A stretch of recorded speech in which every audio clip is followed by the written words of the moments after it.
সিজদায় গিয়ে এই দোয়াটি 3 বার পড়ুন, আপনার জীবনের সব গুনাহ ক্ষমা হয়ে যাবে।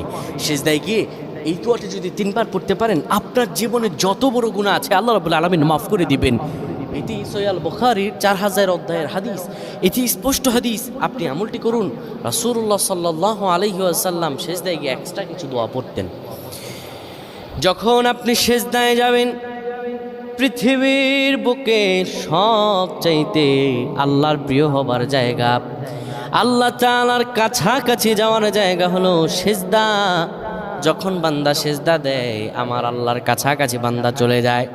ওই সিজদায় থেকে আপনি যখন সিজদার তাসবিহ পড়বেন 3 বার 5 বার 7 বার পড়ার পরে এরপরে পড়বেন আল্লাহুম্মা গফিরলি, আল্লাহুম্মা গফিরলি, অথবা সুবহানাকা আল্লাহুম্মা রাব্বানা বিহামদিকা আল্লাহুম্মা গফিরলি 3 বার পড়বেন।